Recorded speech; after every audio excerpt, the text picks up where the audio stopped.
A Primera Vista con Francisco Gómez. Los conceptos vertidos en la siguiente entrevista no son responsabilidad ni es la línea editorial del 106.9 FM Radio. La entrevista, el punto de vista de los profesionales en temas de interés nacional e internacional.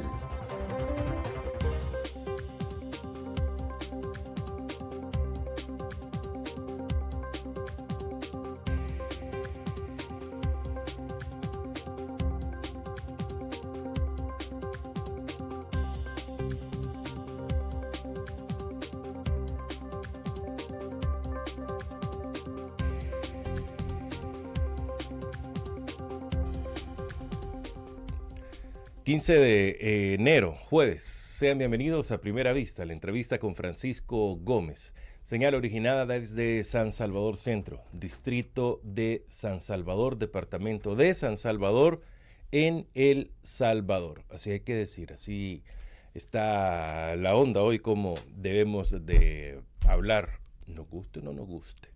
Sean bienvenidos a Primera Vista, la entrevista con Francisco Gómez. Radio LaRR.com, Radio Resistencia, Radio Revolución, Radio Rebelde. Acá estamos, me dijeron la Radio Roja, me le han agregado Radio Rock, Radio República, Radio Romero, Radio Ridícula, en fin, de cualquier cosa nos ponen. Lo importante es que usted se sienta parte de y le llame a usted como quiera. A lo que no le tenemos que cambiar es a la justicia en este país. Eso sí no tiene cambio, ¿no? Eso no le debemos de llamar como querramos. Justicia es justicia. Reitero, hoy es jueves 15 de enero. Estamos a la mitad, ¿verdad que hay un... pero fíjate que este no es... Y este tampoco. ¿O será? No, sí, este se salió. No, pero este se salió. Vaya, vamos a ver. ¿Qué es lo que pasa aquí? No nos morimos de hambre. Nos morimos de tristeza. Fran Durán está en controles. Soy Francisco Gómez. Qué bueno estar con todos ustedes en esta mañana bastante fresca. Mi invitado me dice, no, hombre, en este país no hace frío. Bueno, pero está fresco. Y yo veo a muchos con suéter, con chales, creo que así le llaman, ¿no? Con chumpas y todo este tipo de ondas. ¿Cómo está Benjamín Cuellar, defensor de derechos humanos, miembro de Víctimas Demandantes Vidas? ¿Cómo está Benjamín? Muy buenos días. Bien, gracias, buenos días, Francisco. ¿Hay o no hay frío? ¿Cómo? ¿Hay o no hay frío? No, si en este país ya le dije, no hay frío. No, Sí. no. Hemos tenido unas temperaturas bastante bajas en el inicio del año, mucho viento. El viento no necesariamente trae frío tampoco, ¿verdad? Pero digamos que estamos frescos, por lo menos. Son mañanas frescas. Va, fresco sí. Es como la RR, ¿verdad? La FF. Frío o fresco.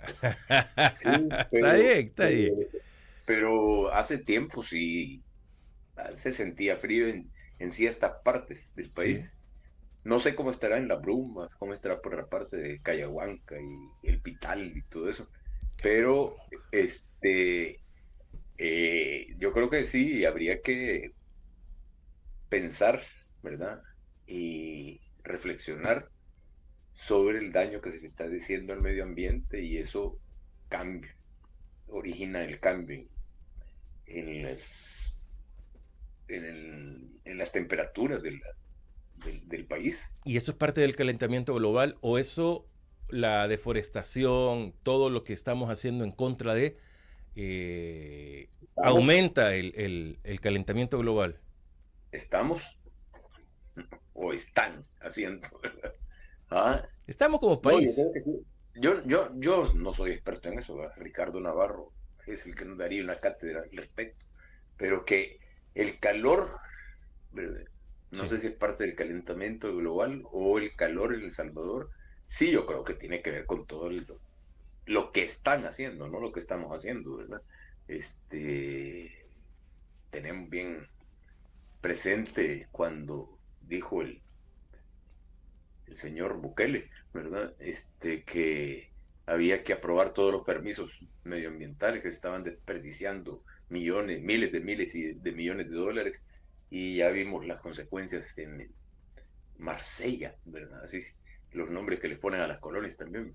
En la colonia Marsella 2 o la urbanización Marsella 2, ¿verdad? Pero eso es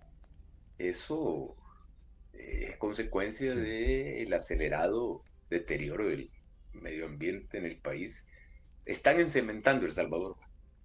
Mire, Para decir, ya que llegamos o que comenzamos con ese comentario, es uno de los tres temas que tengo para que podamos conversar ahora. mire, solo antes, perdón, Francisco, solo antes, le agrego una R.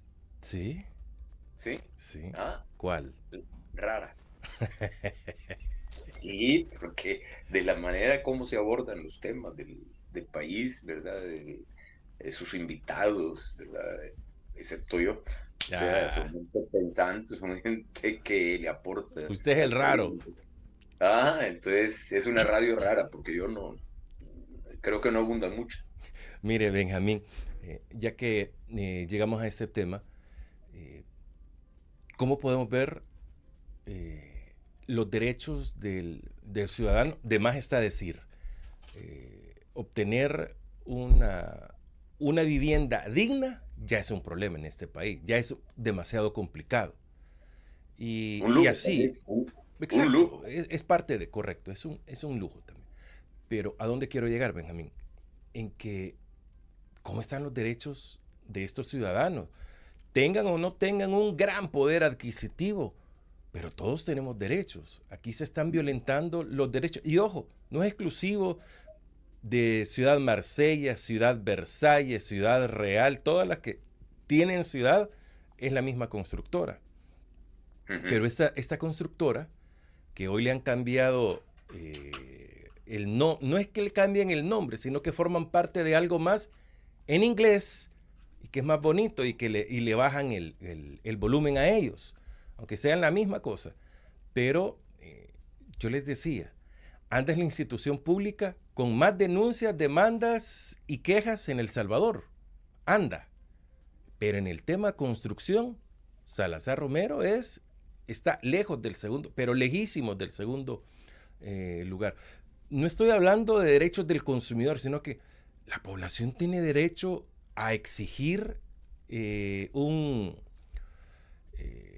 indemnización, una mirada hacia ellos, alguien que se responsabilice, y el Estado actuó de la manera competente en este caso, Benjamín. Pues el show por lo menos lo hicieron. O sea, cuando ocurrió el problema, ¿verdad? Grave. Bueno, me quedo corto al decir el problema,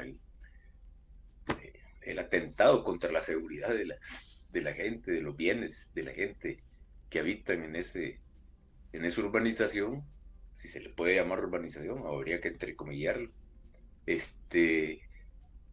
El show lo armaron, lo montaron. Sí. Llegó la Candidata. Ex candidata a alcaldesa de La yo no Libertad sé, sí, como usted estaba diciendo ahí, con los distritos y todo eso, ya no sé cómo llamarlo, ya no sé en qué país vivo, o en qué distrito, en qué parte, pero ya no me falta mucho para retirarme, digo, definitivamente. No, ya hablando en serio, llegó a hacer el show, usted vio, o sea, más que la imagen de la ministra de Vivienda, ¿verdad? En Ciudad Marsella 2, bueno, llegó a pelearse también con alguna gente. Hay escenas en las cuales sale casi gritándole a una señora que le reclama, ¿verdad? Pero después de eso yo he visto otro video de una joven mujer quejándose de que solo llegaron a hacer el show, ¿verdad?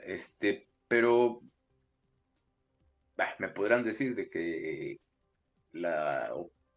alguien le está pagando a esa mujer, que no es cierto, que van a sancionar y todo eso. Pero yo creo que lo que hay que tener presente, Francisco, es cuando Bukele dice que le doy tanto tiempo corto al ministro de Medio Ambiente para que apruebe todos los permisos que estaban ahí. Eso lo dijo hace, ¿qué? 3 años. No sé si usted se recordará.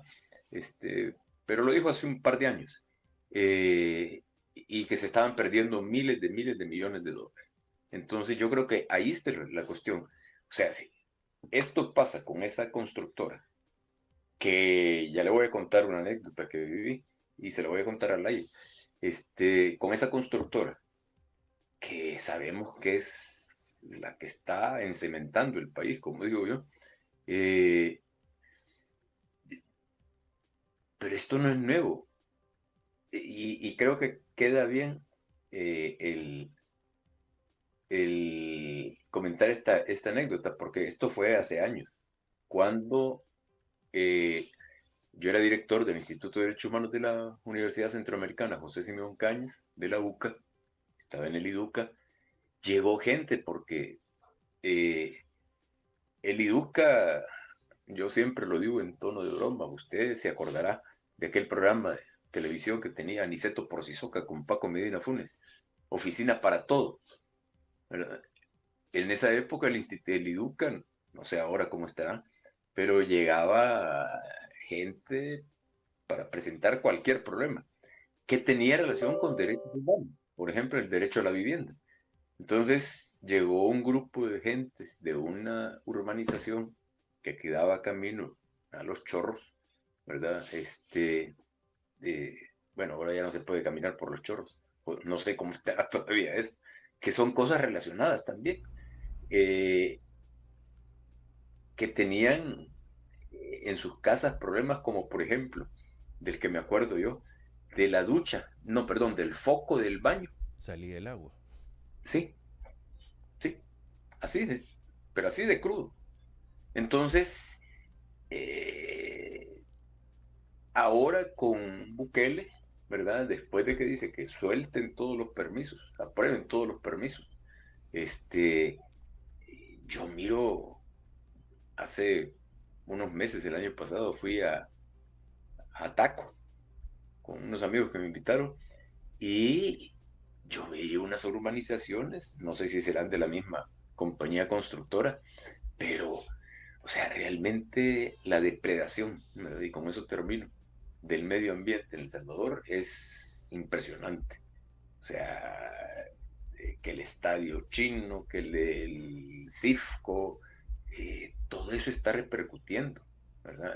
Que la aprobación mire, aprobar la construcción de una residencial o de una urbanización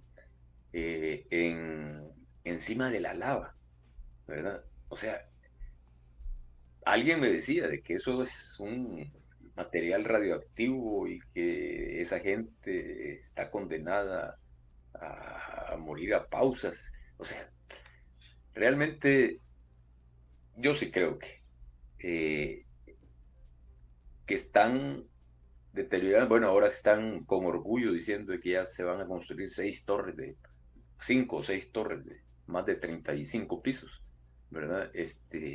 ¿Quién va a ocupar todo eso? O sea, no le queda más a uno que imaginarse de que ahí también ya no es lavado a mano como era con los colones, ¿verdad? O lavado en lavadora casera, como era con el dólar. Ahora con el Bitcoin, ya me imagino que es lavado industrial, ¿verdad? O sea que realmente estamos... pero bueno, ahí andan en Costa Rica presumiendo, ¿verdad? La construcción del Secot costarricense, ¿verdad? Inaugurando, poniendo primeras piedras. Alguien que está realmente dañando así gravemente y casi podría atreverme a decir de muerte el país. Vuelvo a parte de la pregunta, aunque usted ya mencionó algo, pero ¿así debería de actuar en todos los casos de cualquier cosa el gobierno? Llegar a los lugares, aunque, como dicen, hacen algo bueno y lo destruyen inmediatamente, al decir, vengo delegada por el presidente, como me mandó el presidente, porque de oficio yo no vengo. Soy la representante del soy la presidente, dijo a representante la señora, también. así le dijo, soy la representante, porque ella, la señora que le increpó, la señora que le reclamó, ¿verdad? Que tuvo la valentía, el ejercicio ciudadano de defensa de su derecho a la vivienda, le reclamó y le dijo, ¿verdad? No estoy hablando del presidente o no le creo al presidente, le digo, yo con usted, pero yo soy la representante del presidente, ¿verdad? O sea, se anulan personalmente y profesionalmente y ella llega como ministra de la vivienda, no como representante del presidente, ¿verdad? Pero, bueno, usted lo sabe, Francisco, y creo que todos lo saben. O sea, no hay un funcionario de ese gabinete o que no sea del gabinete, que tenga alguna presentación pública o lo que sea. Por ejemplo, en un canal de televisión hay un spot que creo que es de la generadora de energía, no sé cómo se llamará ahora, porque le han cambiado todos los nombres. Que en el spot sale diciendo en cumplimiento de las instrucciones del señor presidente de la República. O sea, todos los funcionarios dicen, no pueden dejar de mencionar, ¿verdad? O sea, no tienen iniciativa, todo es porque se los dijo o porque se los ordenó el presidente, ¿verdad? Presidente inconstitucional, eso sí hay que... Como es que dicen, bajo la visión del gobierno, dice, de Nayib Bukele, y en un párrafo puede ir 1, 2, hasta 3 veces el nombre de él, y está bien que lo mencionen de vez en cuando, pero es constante, ¿no? Esto no se detiene, y como dicen, hasta en la presentación más burda, más que no tiene absolutamente nada que es más, no son políticas de gobierno, y hasta en lo más pueril, sí, en lo o más... sea, que dice, yo creo que hasta en la entrega de Lazo, aquel que estaba entregando un alcalde del oriente de la República o de algún sector del país, lo mencionaban. ¿Y qué debemos de esperar? ¿Quién sería el ente competente de darle continuidad a esto? Porque yo al final me quedo pensando y digo, sí, está bien, llega la ministra de Vivienda y dicen, tienen que responder por todo, que no. Pero ¿hasta dónde le compete a ella? ¿En qué áreas le compete a ella realmente? ¿A dónde entra el Ministerio o la Defensoría del Consumidor, que creo que es el ente más competente en el caso? Porque el Ministerio de Vivienda me imagino que es previo a las construcciones y a todo eso, ya posteriormente, ya en este tipo de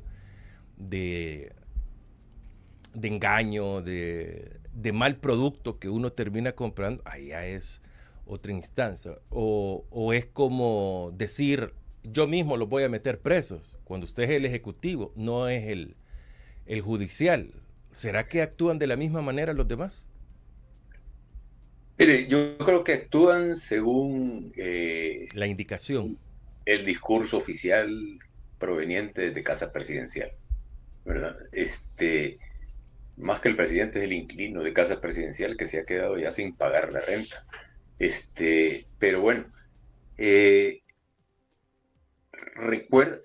vuelvo a recordar cuando presenciamos esa intervención, que me imagino la imagen es de Bukele, ¿verdad? Pero dice, y le digo al ministro de Medio Ambiente que apruebe ya. Tiene 100 días.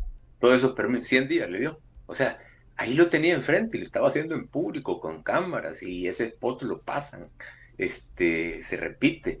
Entonces yo creo que ahí está el origen de todo esto. O sea, mandar a alguien que pudo haber sido la Defensoría del Consumidor, la ministra de Vivienda, la preocupadora para la defensa de los derechos humanos, perdón, procuradora, para la defensa de los derechos humanos, pudo haber sido cualquiera, y que fuera como representante de Bukele. Pero ahí la responsabilidad está en esa orden, se recae en esa orden que dio Bukele, ¿verdad? Que la orden la debe haber dado desde antes, pero en público hizo el show para decirles, miren, le ordeno que se están perdiendo miles de dólares, ya apruebe los permisos en 100 días. Entonces yo sí creo que no sé qué se busca. Bueno, sí sé qué se busca, o sea, hacer el show, ¿verdad? Que están defendiendo a la gente, ir a abrazarla, que usted debe tener presente la imagen de Mario Durán, ¿verdad? Cuando abrazando a una Inejapa. damnificada, ¿sí? De esa correntada. Entonces, realmente yo creo que esto es una raya más en el tigre. Sí. ¿Por qué? ¿Por qué? Porque la gente a la larga va acumulando, bueno, la gente va acumulando y acumulando y acumulando malestares, ¿verdad? Dolencias de país que le afectan y que a la larga esa acumulación va a tener su resultado, ¿verdad? O sea, porque, y creo que de manera mucho más grave en la medida en que todos dicen, yo estoy actuando a nombre de mi presidente, del presidente Bukele, yo estoy obedeciendo órdenes del presidente, o sea, todo es él, ¿verdad? Entonces la responsabilidad a la larga va a caer en él. Pero mire, ¿creen que al mencionar o al decir yo vengo en representación, delegado, o solo yo represento al presidente Nayib Bukele, eso les da como un aro de luz, una bendición, o como ayer me decía Leonel Herrera, creen que al decir el nombre Nayib Bukele todo el mundo se va a desmayar de la emoción y creen que están con él y les van a aprobar absolutamente todo? ¿Será como una carta de presentación para que sean aceptados? O una especie de inmunidad. ¿Mm? Podría ser también, o sea, si vengo y les digo yo, ¿verdad? Ministra de Vivienda y todo, si una señora que se atrevió a reclamar, irle a y que le dijo, no, yo no estoy hablando del presidente, ¿verdad? Es con usted, a usted le creo. Algo así dijo, ¿verdad? No sé si usted tuvo chance de ver ese video, pero y lo peor es que la ministra de Vivienda, cuando le dice que yo era, le dijo que era con ella, no con Bukele, se molestó y ahí fue que le reclamó, ¿verdad? O sea, el tono de la señora esta se le vio alterada, porque estaban diciéndole que, bueno, que no, el problema no era con Bukele, que era con ella, o la credibilidad, no era hacia Bukele, sino que hacia ella.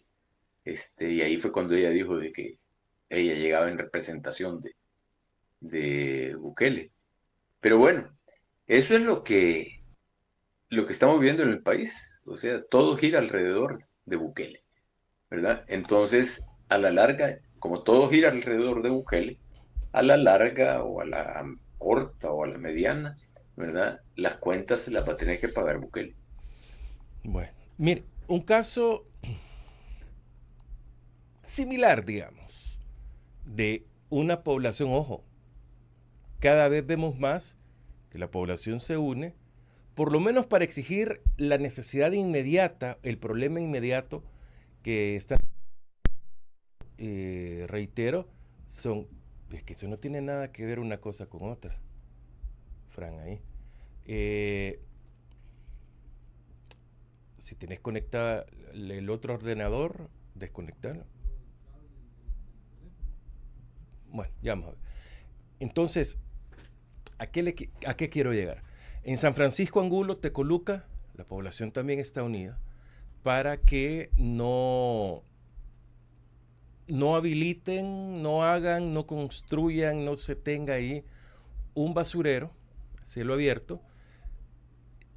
Se entiende que hay necesidad de ello, podría entender de alguna forma, pero deben de haber lugares y como lo mencioné en algún momento esta semana, usted debe de llegar a un acuerdo con la comunidad, como dicen, vamos a talar 2,000 árboles en tal sector, pero vamos a sembrar 10,000, que no terminan creciendo ni el 10% probablemente de esto. Y le vamos a dar a la comunidad una cancha, les vamos a arreglar la calle y se les va a dar un estipendio de X cantidad o sea, es como una compensación por el daño que se va a causar. Pero acá es, como dicen, a la fuerteza, a la fortaleza, ¿no? A la fuerteza llegan, lo hacen y llegan con soldados, puede llegar la policía, ha llegado la Fiscalía General de la República por unos privados. Entonces, ¿cómo podemos ver esas acciones y que al fin la población, como dicen, se paren 20 y dicen, no, aquí nos quedamos? Y para terminar de garantizar, los turnos los hacen mujeres porque hay un poco más de derechos a favor de ellas. ¿Qué posición toma el gobierno y qué posición toma la población, Benjamín? Mire, yo estuve en una reunión, en una asamblea hace unos 15 días, ahí en San Francisco Angulo. Y el ambiente de la gente, el ambiente se sentía de resistencia frente a eso, a esa decisión que ha tomado, ¿verdad? Y esa autorización que han dado para hacer ese basurero, porque no es un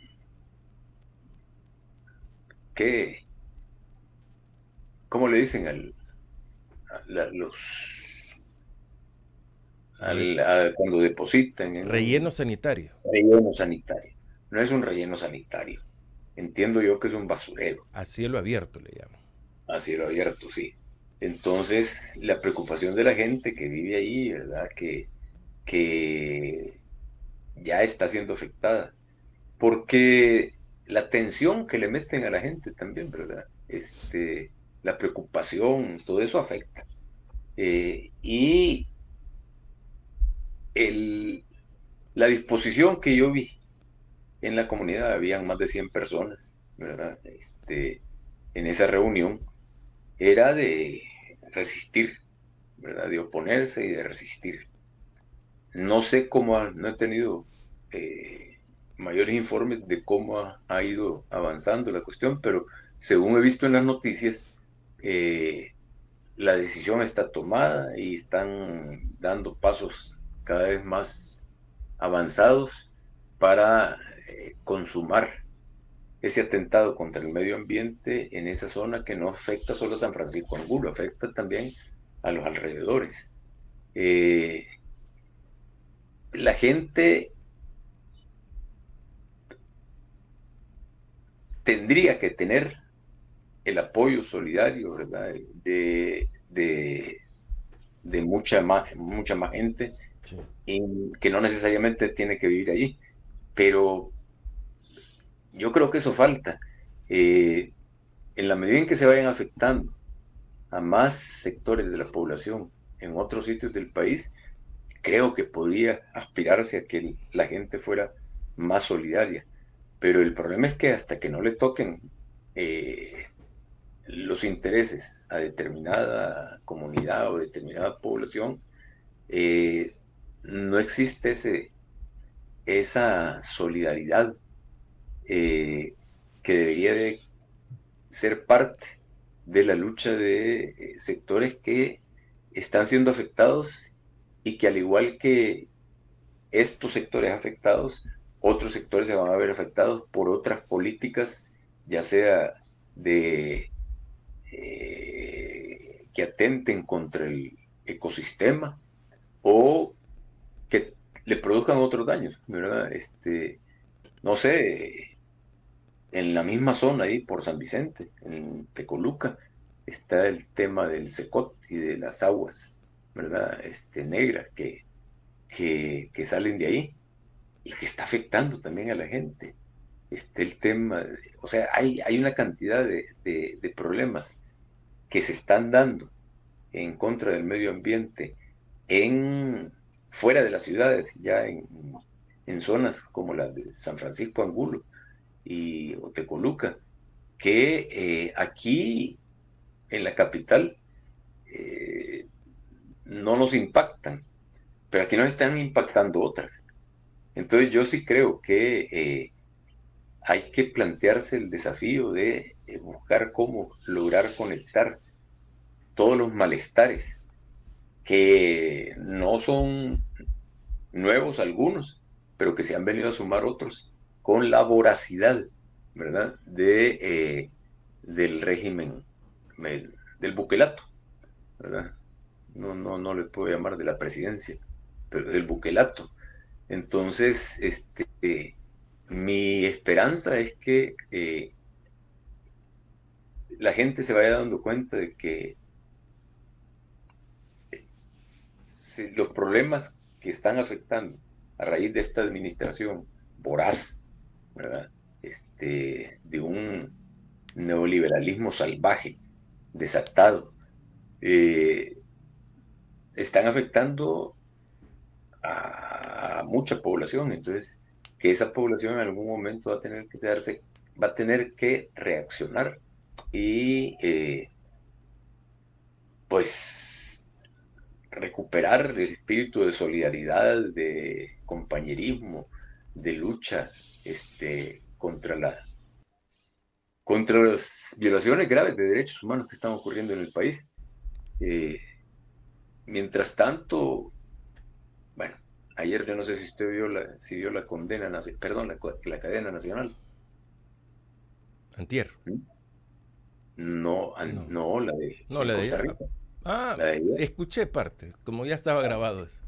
Hay que verlas, ¿verdad? Ayer llegó, ¿verdad? En jet. Sí, eso sí lo pudimos ver. Con el escudo del gobierno de El Salvador, o sea que ya tenemos avión presidencial en el país. Dicen que es carísimo ese tipo de jet privado. A meterle miedo a la gente para que voten por el partido de Chávez. O sea, iba a decir el modelo, pero no es ningún modelo, ¿verdad? O sea, pero el tipo de gobierno y de extractivo, violador de derechos humanos, lo están vendiendo a partir de la seguridad. Ayer llegó a meterle miedo a la gente, pero la gente no se da cuenta de todas estas cosas que estamos platicando, como esto que está ocurriendo en San Francisco Angulo, como esto que ocurrió en Ciudad Marsella. O sea, El Salvador no es un país seguro, ¿verdad? Porque no es seguro para la gente ni de San Francisco Angulo, ni de Ciudad Marsella, o así se llama, sí. Ciudad Marsella 2. O sea, El Salvador es un país militarizado, que es diferente. Entonces yo no sé cómo va a resolver Costa Rica esa situación para imitar a Bukele si no tiene ejército, ¿verdad? O sea, el primer paso que se está dando es que las elecciones de Costa Rica, y por eso se lleva a Bukele, que 2 semanas antes, creo que son 2 semanas las que faltan para las elecciones en Costa Rica, para que le metan miedo a la gente y casi les digan, miren, voten por el partido de Rodrigo se llama, ¿no? Así es. Chávez. Ajá, Rodrigo Chávez, que lleva su candidata. ¿Para qué? Para que después regrese Chávez, pero ya con la asamblea controlada, con el poder judicial controlado, o sea, ese es el, entre comillas, modelo de Bukele. Si no, Costa Rica no puede hacer, okay, y no sé si incluso revivan el ejército en Costa Rica. Pero bueno, la experiencia de San Francisco Angulo que usted está planteando, cuando yo estuve ahí, en esa asamblea que se hizo, me dejó un buen sabor. No sé cómo un buen sabor de una disposición de la gente a oponerse a la construcción de ese basurero ahí, pero me da temor que eso pase a más. O sea, que la decisión de la gente a evitar que se construya ese basurero ahí sea reprimida, ¿verdad? Benjamín, tengo Y unos que segundos, Ajá. de la intervención de Bukele en Costa Rica para un poco más el Va. contexto de qué llega a ser y por qué pidió el equivalente al Tribunal Supremo Electoral de Costa Rica que no podía llegar Bukele en estas fechas, pero el Congreso o la Asamblea se lo aprobó al final. Pandillas que llegaron a El Salvador, yo sé que el fenómeno es distinto, pero las primeras pandillas que llegaron a El Salvador ni siquiera mataban. Ni siquiera mataban. Pasaron varios años para que empezaran a matar. Es decir, el cáncer crece. Yo recuerdo acá cuando empezó a establecerse el narco, decían, no, pero no matan. Y luego, no, pero matan solo entre ellos. Y luego empezó a morir gente inocente. Y así funcionan con todos los cánceres. Mientras uno no se meta en malos pasos, no hay por qué preocuparse. Esos entre ellos que se matan. ¿Saben qué? Sí es cierto. El que dice que el que no anda entre malos pasos, no le pasa nada, porque ellos se matan entre ellos. ¿Saben quién dijo eso? Rodrigo Chávez. Sí. Rodrigo Chávez, sí. El que lo invita es Rodrigo Chávez, y de quien se burla Bukele ahí de Rodrigo Chávez. Entonces, lo que quiero que comprendamos es que, como es igual que en El Salvador, lo que cualquier funcionario actual dijo antes es el peor enemigo del actual. Y va a Costa Rica y lo hace igual, ¿no? Dicen lo más conveniente del momento y no importa que más adelante se lo restringen en la cara, Benjamín. Mire, para mí Rodrigo Chávez es una copia barata de Bukele, ¿verdad? Sí. En lo peor. O sea, estamos hablando de lo peor.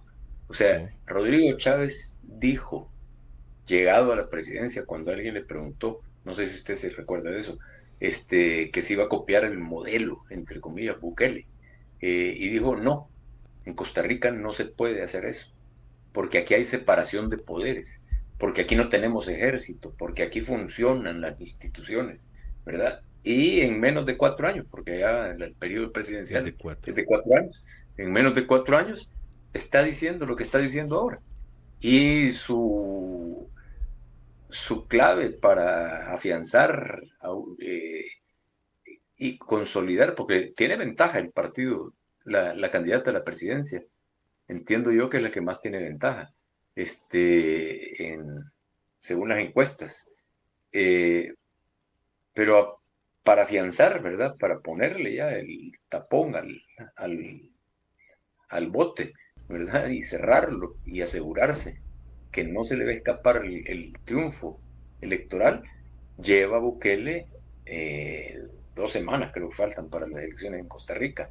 Y sí, por eso el Tribunal Supremo Electoral, o sea, consciente de eso, criticó y no sé si se opuso, pero ayer en el discurso Chávez decía que cómo un Tribunal Supremo Electoral va a ordenar que no llegue Bukele, si es un honor para ellos y no sé qué.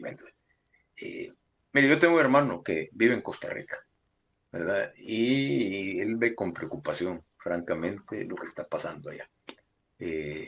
Bueno, mi hermano fue el brazo derecho de Monseñor Romero cuando fue arzobispo y se llevó al socorro jurídico cristiano para el arzobispado. Estaba en el externado de San José, ¿verdad? Cuando era rector Segundo Montes, pero, o sea, tanto Romero como Segundo Montes fueron asesinados. Pero mi hermano tiene tiempo de vivir allá, fue director del Instituto Interamericano de Derechos Humanos y realmente él ve que el rumbo que lleva Costa Rica es un rumbo bastante preocupante. Yo tengo la esperanza, pero como decía Hubert Lanciers, el que vive de la esperanza, ¿verdad? Muere en ayunas. Entonces, pero que a final de cuentas la gente vaya a reaccionar en Costa Rica. El problema que tiene Costa Rica es el narco, ¿verdad?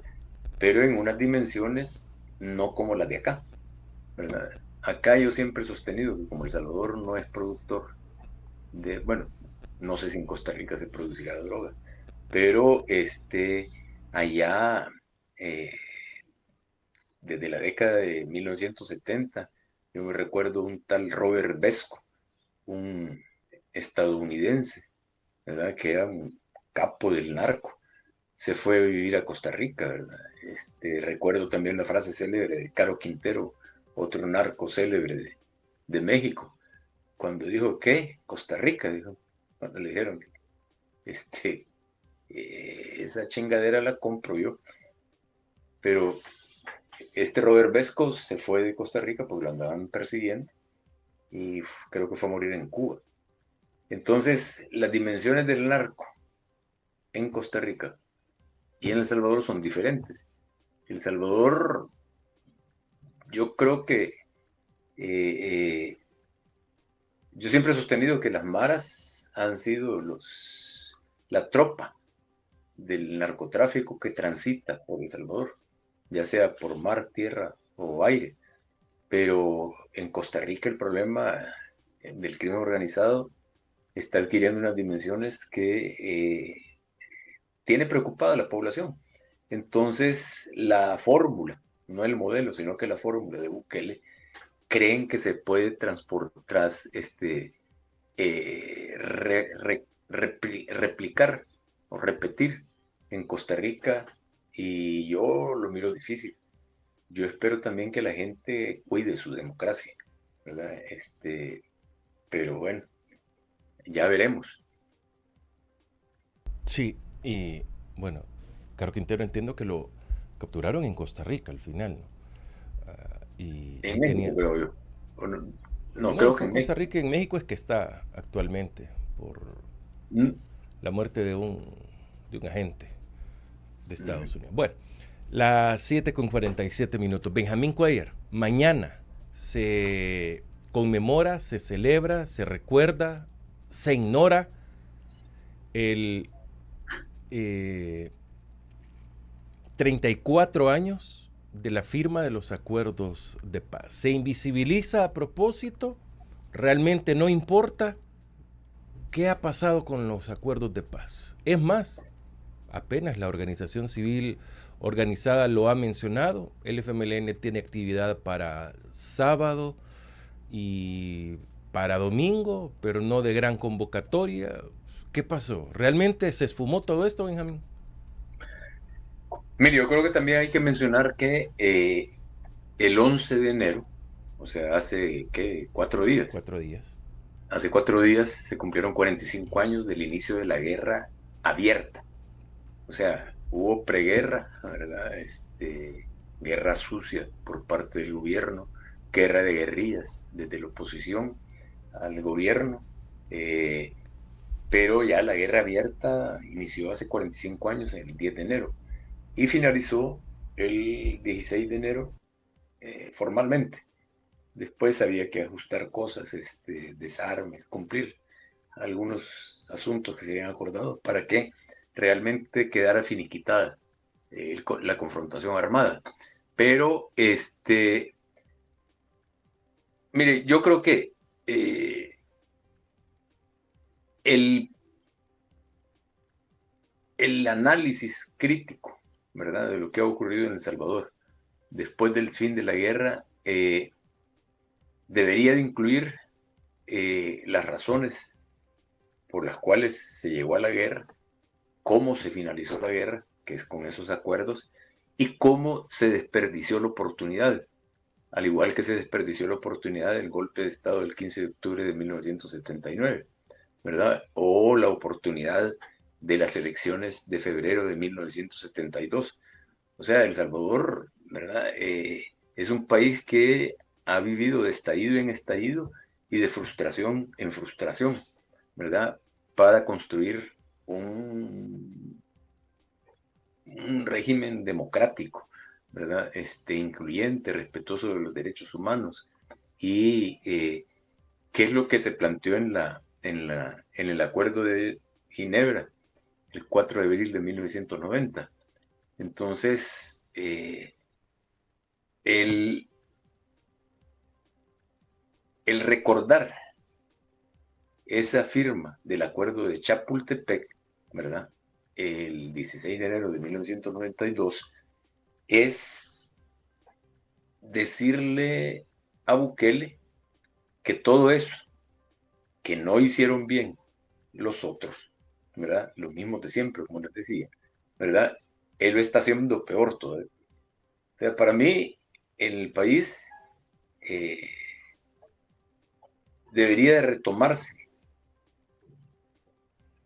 Iba a decir la Constitución, pero ya. Pero bueno, idealmente, el país hubiera podido funcionar bien después de los dos gobiernos del FMLN y de Arena. Podría haber funcionado bien si el gobierno entrante, que obviamente no ha pasado, hubiera tomado en cuenta la Constitución, el Acuerdo de Ginebra y el Acuerdo de Chapultepec, la Declaración Universal de Derechos Humanos y la voz de los sin voz, Monseñor Romero. O sea, para mí son esos 4 puntales de doctrinarios o que deberíamos de haber ocupado para enderezar el rumbo del país, porque el país no estaba bien. O sea, después de la firma del Acuerdo de Chapultepec, o sea, que no fueron acuerdos malos, ni el de Ginebra, ni el de Chapultepec. El de Chapultepec es la condensación del resto de acuerdos, exceptuando Ginebra. Ginebra, yo siempre lo he dicho, es el diagnóstico de los males de El Salvador, ¿verdad? La falta de democracia, la guerra, en ese momento todavía se estaba en guerra, la falta de democracia, además, el irrespeto de los derechos humanos y la falta de unidad en la sociedad salvadoreña. Y el Acuerdo de Chapultepec era la lista de medicinas que había que aplicarse para curar esas enfermedades.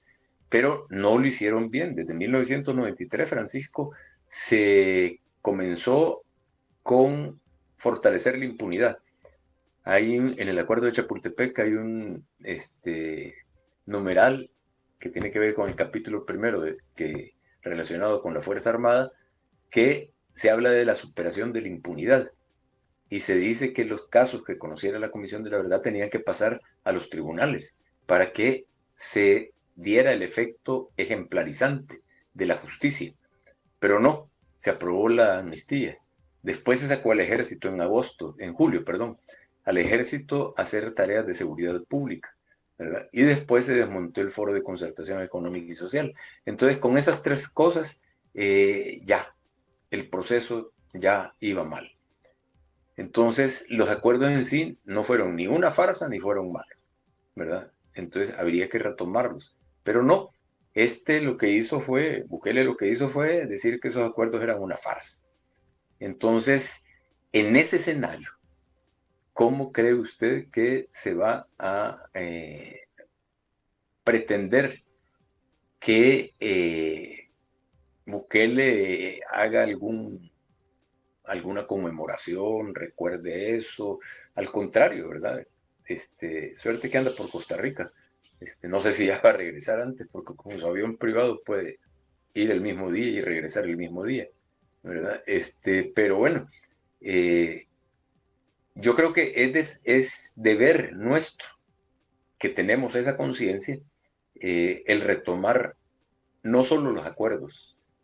Digo, cuando hablo de acuerdos no hablo, porque la gente habla de los acuerdos de Chapultepec y solo se refiere al 16 de enero, ¿verdad? Perdón, de los acuerdos de paz, y solo se refiere al 16 de enero que se firmó el acuerdo de Chapultepec. Pero yo hablo de los acuerdos porque tomo en consideración, y a usted se habrá dado cuenta, el de Ginebra y el de Chapultepec. Entonces, habría que retomar esos 2 acuerdos, ¿verdad? Habría que retomar, como le decía, la Declaración Universal de Derechos Humanos, las homilías, ¿verdad? Y la palabra de Monseñor Romero, que lo acaba de citar en un documento oficial de la Santa Sede del Papa León XIV. O sea, por primera vez un salvadoreño es incluido en un mensaje del Papa, en la historia de la Iglesia Católica. Entonces, creo que eso debería de ser el ideario, que no lo va no va a ser parte de la administración inconstitucional de Bukele, pero desde el lado de la organización de la gente, de la resistencia de la gente, de la lucha por la defensa de sus derechos, creo que esos documentos deberían estar presentes. Entonces, no esperemos actos oficiales, Francisco. No esperemos incluso los actos bueno, lo que puede hacer el FMLN o Arena, que tienen la responsabilidad de no haber cumplido a cabalidad lo que acordaron. Retomémonos nosotros, ¿verdad? Tal vez en la RR se puede hacer un programa educativo, un programa de educación política en derechos humanos, porque la defensa de los derechos humanos tiene dimensión política, no es aséptica. Y las nuevas generaciones, hablo de los adolescentes de este momento, algunos libros de texto aún hablan de ello, pero ¿el objetivo será borrarle esto a las nuevas generaciones y que nos vaya quedando los más grandes únicamente esos recuerdos? Sí, eso ya lo he ocupado alguna vez. Yo, recuerdos de paz, no son acuerdos de paz. Okay. Sí, pero sí, es que es claro el mensaje. O sea, la historia de El Salvador empieza el 2019. O sea, cuando llega Bukele a la presidencia. No llega existía de manera El Salvador. Constitucional. ¿Cómo? No existía Perdón. El Salvador, o era otro El Salvador. Era otro El Salvador, ¿verdad? Era un El Salvador prehistórico, pues El Salvador prehistórico, ¿verdad? Donde lo que privaban eran las leyes que tenían vigencia, la ley de la selva, la ley del monte, la ley del más fuerte, ¿verdad? Y la ley del talión, ¿verdad? Llega él, ¿verdad? Y El Salvador se ilumina, ¿verdad? Se vuelve Surf City, no, ese es Dollar City, no es, bueno, pero, o sea, realmente el recordar eso de manera oficial, ya sea cuando Bukele fue presidente constitucional o ahora, es decir, miren, o sea, yo llegué a la presidencia por todo ese proceso. Entonces ese proceso algo valió la pena también, porque no hay que ningunearlo totalmente. O sea, algo se avanzó, ¿verdad? En transparencia. Mire, el mejor ejemplo que yo pongo, Francisco, de lo que para mí es realmente la muestra palpable de lo poco que se avanzó, pero que se avanzó, es el haber derrotado la amnistía. Tardamos 23 años, ¿verdad?, luchando contra la amnistía, y se logró la inconstitucionalidad de la amnistía. A propósito, se van a cumplir 10 años de la sentencia de inconstitucionalidad de la ley de amnistía, y no se ha cumplido con lo que ordenaba esta, que era lo central que ordenaba, que era la aprobación de una ley en favor de las víctimas, ¿sí? Una ley de justicia transicional o justicia para las víctimas, llámale como quiera. Pero esa ley que se ordenó hace 10 años en la sentencia de la Sala de lo Constitucional no se ha cumplido. Y de esos 10 años que han transcurrido desde el 2016, el 2016, julio del 2016, casi 5 años, la legislatura ha estado totalmente dominada por el partido de Bukele. Y en el 2023 yo estuve en una audiencia presencial en la Corte Interamericana de Derechos Humanos, ahí en San José, Costa Rica, por cierto. Ahí está la sede. No sé qué va a pasar con eso, si sigue el rumbo que lleva Costa Rica. Pero allí llegó a presumir el ex comisionado presidencial de Derechos Humanos, el Andrés Domínguez, caballero, ¿verdad? Como caballero también es la preocupadora de derechos humanos, Caballero de Guevara, llegó a presumir de que existía una hoja de ruta para aprobar esa ley, porque yo cuestioné eso frente a la Corte Interamericana de Derechos Humanos. Y no, dijeron, usted ha estado en una audiencia ahí en la Asamblea Legislativa con la Comisión de Justicia y Derechos Humanos, en el 2024, sí, en 2024, con la nueva legislatura, el primer día que se reunió la Comisión de Justicia y Derechos Humanos, antes de que cambiaran las comisiones, mandaron al archivo los proyectos de ley que habían sobre justicia para las víctimas.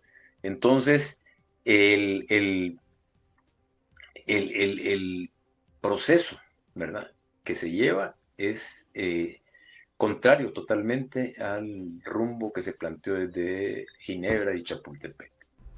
Y la historia comienza con Bukele.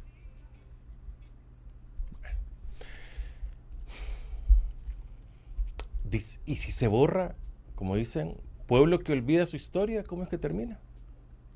Está condenado a repetirla.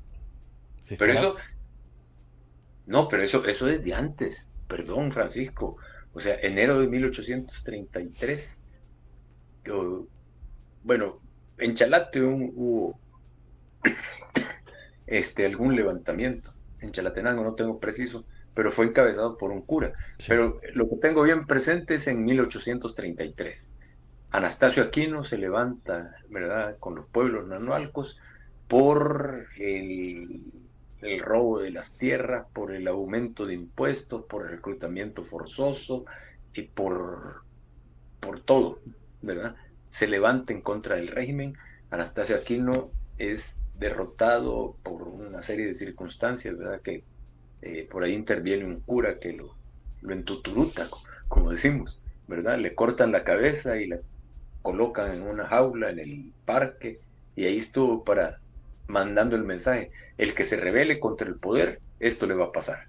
Ahí lo estuvieron exhibiendo varios días. 1932, o sea, con eso que hicieron no resolvieron los problemas del país. En 1932, por eso, en enero también hay un levantamiento campesino, ¿verdad? Indígena y campesino. Sí. Y terminan colgando el cadáver de Feliciano Ama para decir: miren, esto les va a pasar a los que se rebelen contra el poder. 1980, enero, hay una situación insurreccional, ¿verdad? En el país la gente estaba, ¿verdad?, desbordada, y se produce el 22 de enero de 1980 una manifestación multitudinaria.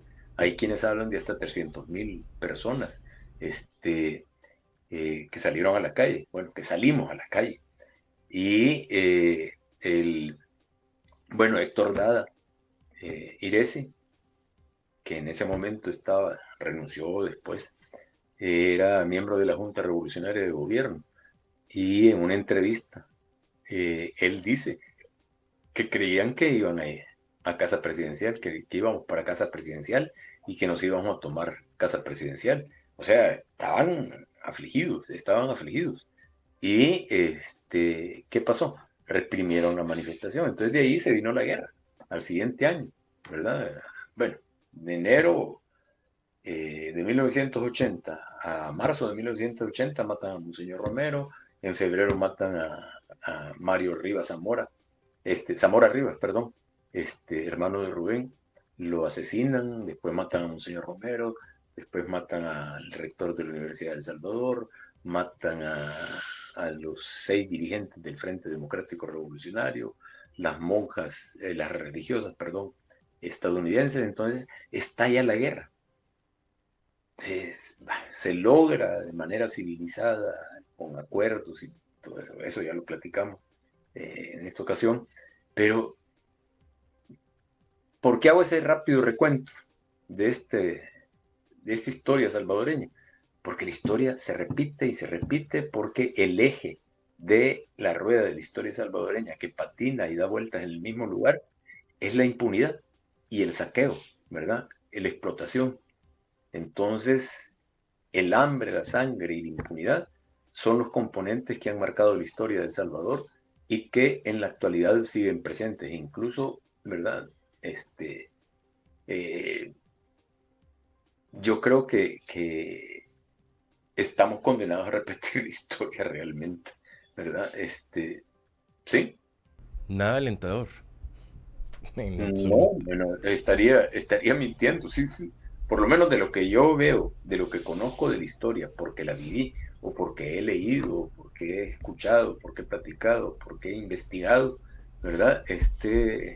No veo, ¿verdad? Que las cosas vayan o sea, póngase a pensar usted, toda la gente que inocente o culpable, ¿verdad? Pero que eran proveedoras de las familias y que ahora son más de 90,000. Eso es según el informe que dio el ministro de Justicia y Seguridad Pública recientemente en una conferencia de prensa. Son más de 90,000 personas capturadas en el régimen de excepción, ¿verdad? El Salvador es el país que tiene más personas privadas de libertad por cada 100,000 habitantes en el mundo.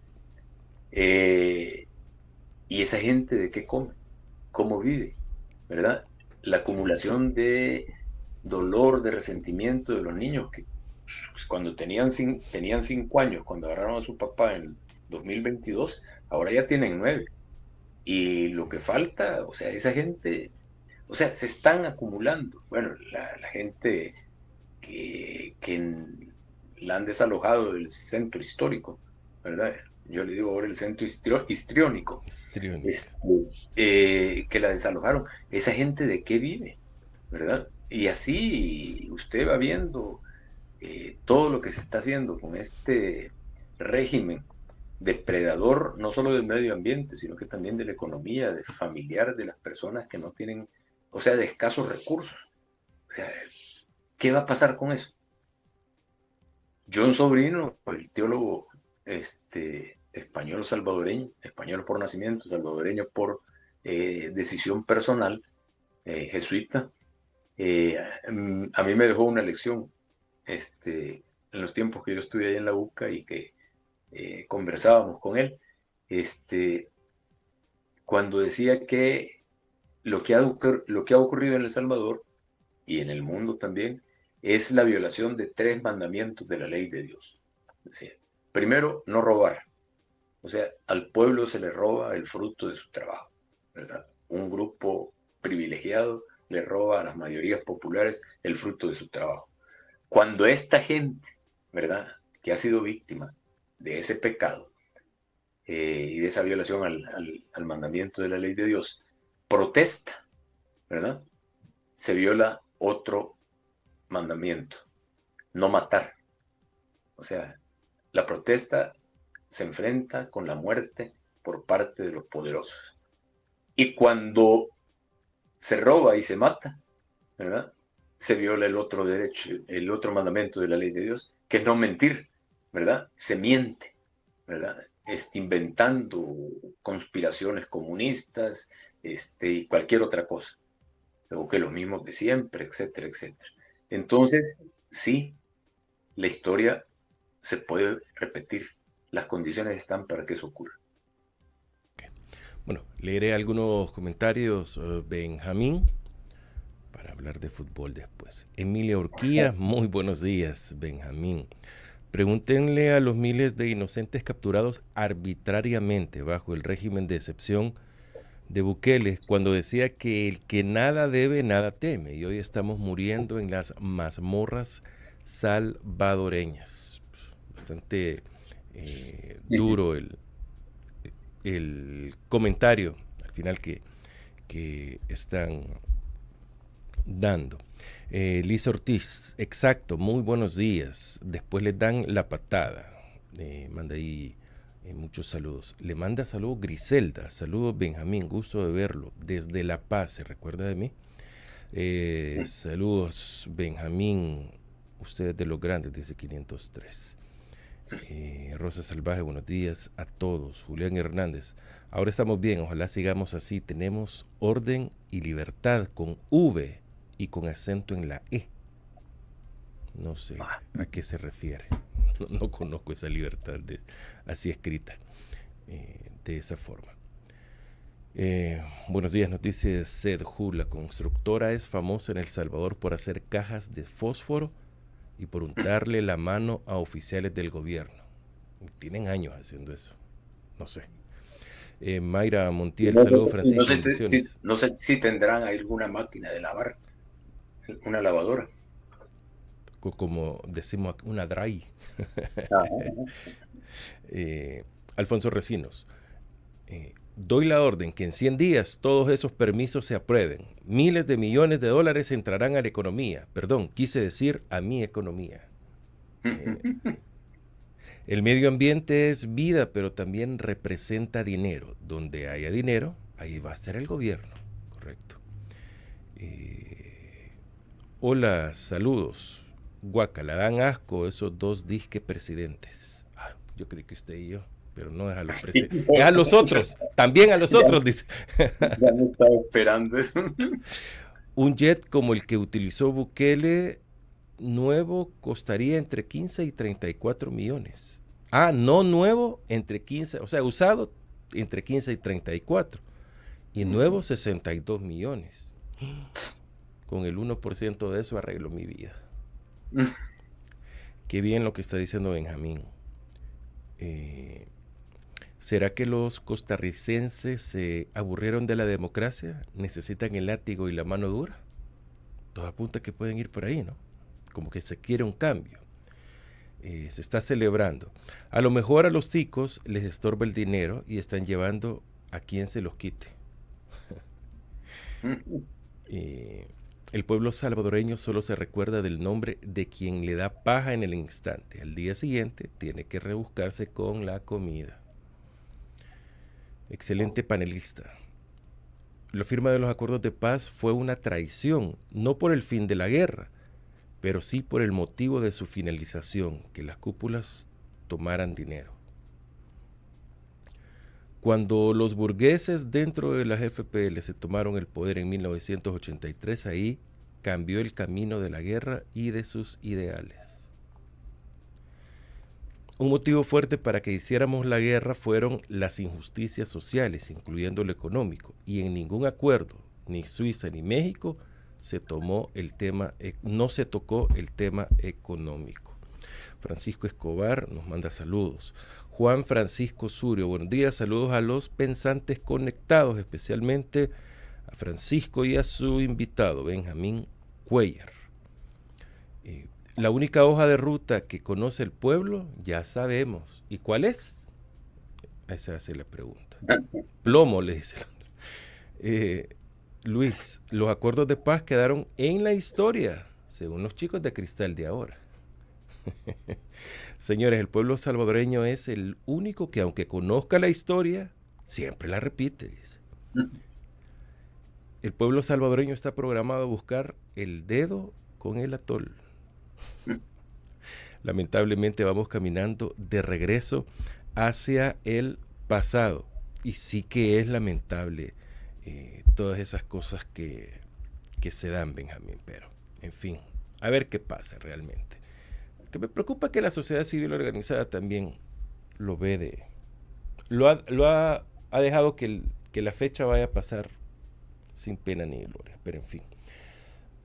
¿Qué me estaba contando usted de uno de sus entrenadores, del chinito José Luis Siu? Antes de hablar del fútbol, yo quiero reaccionar un poco a eso. Los comentarios. Se puede. Claro. Porque creo que han sido un poco más abundantes, no sé si las otras veces que hemos estado, y de todos solo uno nos manda saludos. Puteada. No, o sea, no puede ni escribir. Usted leyó la palabra libertad como la escribió, ¿verdad? Entonces, ese es el pueblo que se necesita, un pueblo sin educación para que le agache la cabeza a cualquier mesiánico que aparezca por ahí. Para ¿verdad? Que le aplauda al opresor. Correcto. Y condene al que es igual a él. O sea, un pueblo no educado que no sabe ni siquiera escribir, sí. ¿Verdad? Esa es la realidad. Y eso es lo que se está haciendo también en la actualidad. Pero, y esto me trae a la reflexión de algo que ayer me comentaba alguien y que no sé, por lo menos habría que pensarlo, ¿verdad?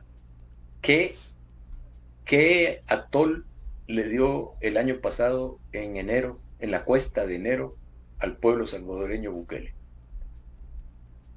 ¿Te recuerdas? Permíteme. El salario lo aumentó, el salario mínimo. No, no el fue año pasado. El año pasado, pues sí. ¿Sí? No. ¿Cuál fue? El año pasado le pagó el recibo de agua y luz. Correcto.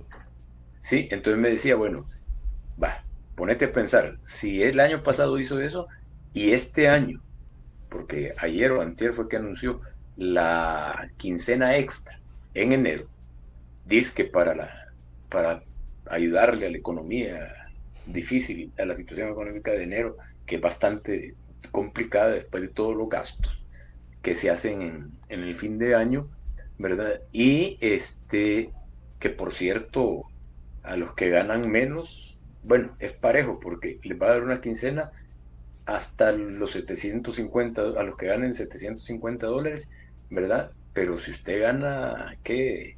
350, va a ganar, le van a dar una quincena que son 175. 475, le saldría el salario de enero, ¿sí? Pero el de 750 le va a salir bastante más, ¿verdad? Entonces, bueno, pero esa medida, me decía esta persona, me decía, habría que ver si tiene razón o no, lo que refleja es que tienen encuestas confidenciales, encuestas hechas por ellos, ¿verdad? En las que debe aparecer que no le está yendo tan bien, ¿ya? Sí, y entonces tiene que tomar una medida como esta. ¿Quién va a pagar eso? ¿Verdad? Usted y yo, ¿verdad? Nuestros impuestos, ¿verdad? O de inmediato se paga con los préstamos que están haciendo cada semana, ¿verdad? Y a final de cuentas lo terminamos pagando nosotros, nuestros hijos, nuestros nietos, etc. Benjamín, me decía alguien, ¿ahora entienden por qué adelantaron el aguinaldo? También. Y la otra, que me dicen, y el otro año, ¿usted sabe cuándo van a dar esta quincena 25? Que es obligatoria, semanas antes de las elecciones. Correcto, sí. Pero ya no va a ser casualidad, no es que se lo hayan proyectado. Por eso le digo, entonces, ¿tiene razón o no? Es la pregunta que hay que responder. La persona esta que me decía es que no le está yendo bien con las encuestas privadas, las que tienen ellos, las que no publican, no la de Sid Gallup, ¿sí? Y otro elemento para abonar a esto, las declaraciones del, ¿cómo se llama? Yo solo me acuerdo por el mal apodo, como dice la gente, ¿verdad? El burro cuto. Ernesto Castro, presidente de la Asamblea Legislativa. Sale más fácil, el burro cuto. Pero bueno, hace poquito acaba de dar declaraciones diciendo que si Vamos gana 16 diputados en las próximas elecciones, se viene abajo todo. La oposición. No, dijo Vamos. Vamos, dijo. No dijo la oposición. No dijo el FMLN, no dijo Arena. Dijo Vamos. Entonces, ¿qué le estarán diciendo la encuesta también? Entonces, las alcaldías no tiene sentido ni siquiera de decir que hay que votar y todo eso, pero lo que les preocupa es la Asamblea Legislativa. Entonces yo no sé si las encuestas también le están reflejando un panorama bastante complicado, ¿verdad? Si se le está complicando la situación. Son dos hechos que quería mencionar, porque creo que tiene razón la gente esta, sí, creo que tiene razón al decir que eso está haciendo que ya no le paguen solo el recibo del agua y la luz, además le den extra con toda la quincena que le van a dar, pero y creo que va a obligar a la empresa privada que lo haga también. Para el contexto, Benjamín, aquí tengo en línea, no, grabado tengo a Ernesto Castro, ya me imagino que lo tuviera en línea, sobre lo que usted acaba de mencionar. para que no gane ni usted, menos yo. Y ojo, ellos no quieren ganar 54 diputados, Gilberto, ¿no? Ellos solamente quieren ganar el número adecuado Para los maletines negros. para ya no poder aprobar el régimen de excepción. Y decirle cuánto me dan por apoyar. Exacto. Claro, Unos perones son sinvergüenzas. 54, necesitan un poco de Sí, diputados. correcto. Con 16 diputados que ellos saquen, se acabó. Se acabó. Se la tomaron. No son 54, son 16 los que ellos necesitan. Y se acabó todo. Todo el trabajo se vino para abajo. Vaya, ni usted ni yo. Va, No qué dijo bueno vamos y no dijo oposición. Va. Aunque se sobreentiende. Pero con 16. Sí, Es primera vez pero que se llega a un análisis de ese tipo, de parte de ellos, y que lo están como advirtiendo ya. Ujú, ujú. Sí, o sea, yo lo que noto es preocupación, Sí. ¿verdad? O sea, con esa declaración del burro Cuto, perdón, Ernesto Castro, y con la medida tomada ahora de la segunda quincena, así se llama, ¿no? ¿Quincena qué? 25. 25. O sea, a saber por qué le ponen 25, pero bueno. Porque son 24 quincenas al año. Entonces esta va a ser la 25. Bueno, ya, gracias. Entonces, yo creo que tiene razón, o por lo menos habría que pensar esa reflexión de la persona que me lo comentaba ayer. Bueno. ¿Qué tal? Mire, ya llegó Yamil Bukele a la Federación Salvadoreña de Fútbol.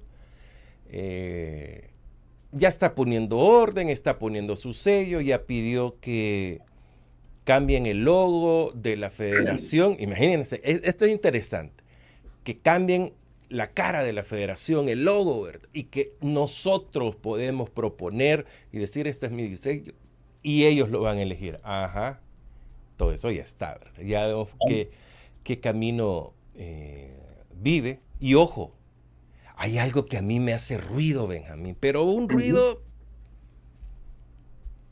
que mis colegas, periodistas deportivos, están diciendo de que nunca antes, y se lo he escuchado a mujeres y a hombres dentro del periodismo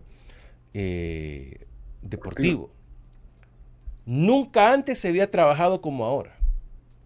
Que en otras federaciones, en otros comités ejecutivos, no tenían la proyección de ahora. Que hoy sí se está trabajando. Que hoy no va a ser como antes. Y ese, palabras más, palabras menos. Y ese que no es el discurso que tiene el gobierno también, o con el que llegó el gobierno. Al mejor estilo bukeleano. Pero es que es de ese apellido también, ¿no? Al mejor estilo bukeleano. O sea, ciertamente Bukele llegó por dos razones, ¿verdad? Por lo mal que funcionaron los gobiernos anteriores, ¿sí? Y o sea, que no cumplieron las expectativas, ¿verdad? Le digo, si hubieran seguido el libreto de los acuerdos de paz, algo hubiera cambiado, ¿verdad? Y sí, porque al decir que en lo económico no se hizo nada, porque en un comentario decían, ni en Ginebra, ni en Chapultepec. Sí, exacto. ¿Cómo no? México, Suiza. ¿Cómo no? En Ginebra, cuando se habla del respeto irrestricto de los derechos humanos, se incluyen los derechos económicos, sociales y culturales, medioambientales, o sea, todo eso se incluye. Están hablando de los derechos humanos en general. La cosa es que la gente en ese momento, y creo que ahora todavía tiene la idea que violar derechos humanos es que me maten, que me torturen, que me desaparezcan por razones políticas. Eso se suspendió.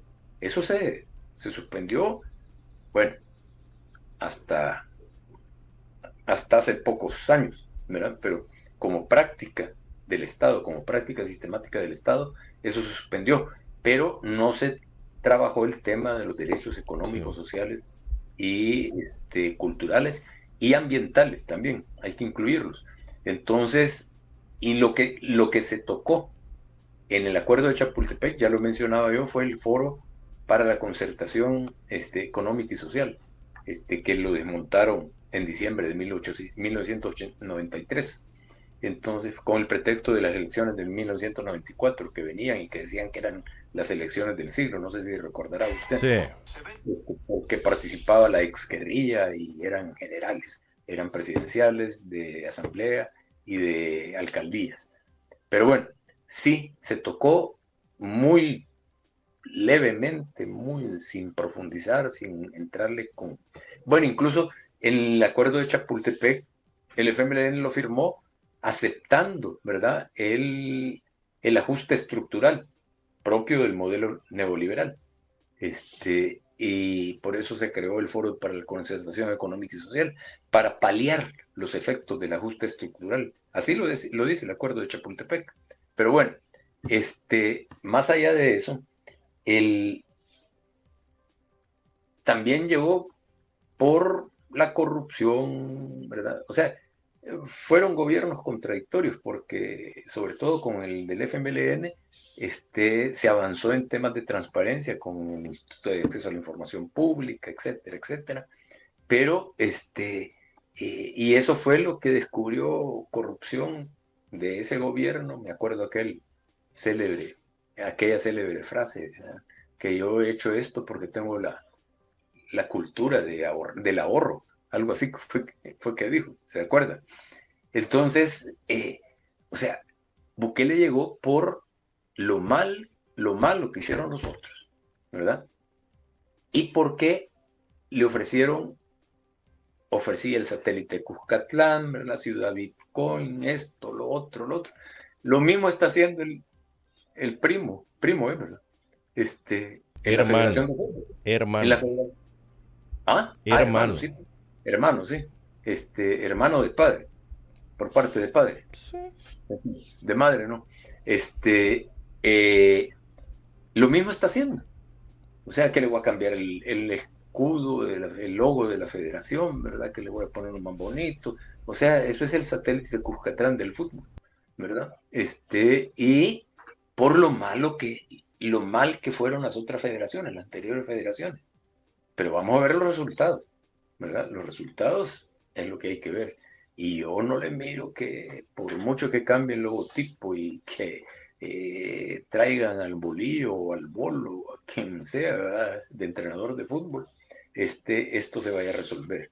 O sea, no hay... realmente no... Ayer estaba revisando ahí de gente como, por ejemplo, yo no conocía al Halcón Munguía, no lo vi jugar nunca. José Luis. ¿Verdad? José Luis Munguía, ¿verdad? Que murió el 24 de marzo de 1985, el día que murió Monseñor Romero, bueno, la fecha en la que murió Monseñor Romero, y estaba viendo, y me puse a revisar, entonces estaba viendo ahí el FAS en el que yo jugué, ¿verdad? Y no hay eso. José Luis Munguía lo menciono porque él, desde las juveniles del FAS, yo me acuerdo que yo no lo vi jugar nunca, pero viéndolo ahora ahí me encontré con su biografía. O sea, algunas veces entrenamos con los juveniles del FAS, ¿verdad? Yo estaba en la primera división y debe haber estado ahí, ¿verdad? Pero dicen que era un arquerazo. Entonces, desde las juveniles, desde las infantiles, en aquel tiempo, estoy hablando de 1977, 78, había trabajo, ¿verdad? Por muy mal que fueran en la federación, pero había trabajo. Ahora, por eso dije, mi reacción fue al mejor estilo bukeliano, ¿verdad? Sí. Me contó de que usted tuvo 2 chinos que lo entrenaron. Entrenadores en la Universidad de El Salvador. Y tenían capacidad para traer a chinos. No, José Luis Siu. José Luis Siu. José Luis Siu viene de una familia que emigró a El Salvador hace bastante tiempo. Tenían un restaurante, si no me equivoco. Tenían un restaurante en una esquina ahí. ¿Cuál era? ¿Se acuerda? Por San Miguelito. No, no me acuerdo del restaurante, pero... ¿Por dónde era? Por San Miguelito. Subiendo, pero... Está la 29. Sí. Creo que era sobre la 27. Okay. Subiendo de la Avenida España, ¿verdad? Unas 2 o 3 cuadras hacia arriba, ¿verdad? Ahí estaba. Ahí vivían. Yo incluso varias veces llegué ahí. José Luis Siu, un jugadorazo. Así, el tipo. Chinito, morenito. Sí, alto también, alto y con un toque fino, ¿verdad? Yo lo conocí en su etapa como periodista deportivo, ya al final. No, ahí... Sí, que yo no lo alcancé a ver jugar, es lógico, yo soy 40 años menor que usted. Tampoco. Pero sí, yo no lo pude ver jugar, eso sí. No, era imposible que lo viera jugar. Incluso yo creo que no lo vi jugar, yo como entrenador, sí. ¿Verdad? ¿Y cuál era el otro chino? Era de la época del doctor Jaco, Arturo Jaco. ¿Verdad? Mire, ¿y cuál era el otro chino? El chino Quintana. Mire, me preguntan que si no es el Rincón Cantonés. No, el Cantonés sí está en la 27, pero más arriba. Sí. Mucho más arriba. No, el chino Quintana era Mauricio Quintana. Ese nunca jugó fútbol, ¿verdad? Nunca jugó fútbol. Y llegó a ser presidente de la Asociación de Entrenadores de Fútbol de El Salvador, sí. AEFES, ¿verdad? La AEFES. Él, pero leía, ¿sí? Entonces nos entrenó en la universidad, en Liga de Ascenso, en la Universidad de El Salvador, en ese equipo. Precisamente él fue el que me dijo, mire, peludito, me decía, en ese tiempo tenía pelo y negro. Peludito, me decía, Tripicho, me decía. ¿Se acuerda de Tripicho? No, nunca lo vio. No. Fue portero argentino del Fuerte Aguilares. No. Sí. Entonces tenía barba y pelo largo, ahí en ese tiempo todavía andaba así, un poquito. Y por eso me decía Tripicho. Entonces, un día me dijo, mire Tripicho, don Chepito Castro necesita un portero, ¿verdad? Entonces, el domingo juegan contra la selección amateur de México. Y entonces le dije que lo iba a mandar a usted. Ahí fui, jugué el primer tiempo y ahí me dijeron que me quedaba. Pero bueno, que si usted se recuerda, me dice Sedju, se recuerda que había un chino en el Juventud Olímpica, René Romero Lam. Yo no me acuerdo. Yo tampoco. Ay, Dios. Debe haber sido de Timbiriche para acá. Yo soy de Timbiriche para atrás. Pero yo soy de Timbiriche para acá y no me acuerdo de él. No me acuerdo. Pero lo que quiero contar del chino Quintana, bueno, aparte de que no había jugado fútbol, pero llegó a ser presidente de la Asociación de Entrenadores de Fútbol de El Salvador, es que, y eso lo supe después, bueno, eso lo sabía en ese momento, trabajaba con la inteligencia del ejército, ¿sí? Ajá. Trabajaba en inteligencia del ejército y y él sabía que yo era opositor, y yo sabía que él trabajaba ahí, pero no respetaba. Sí. Pero no se hablaba. Sí, de eso no. Él decía, era simpático también, porque nos decía cuando estábamos en el camerino, ahí en el estadio universitario, por cierto, que no era engramado. Era engravado. Engravado, sí. Ahí dejaba el pellejo, pero nos decían de salir a jugar. Miren, hijos de... Ya fueron al baño. El que no ha ido al baño, vaya antes para que no la vaya a cagar allá. Al campo. Hágalo antes, no durante. Sí. No, era simpático, ¿verdad?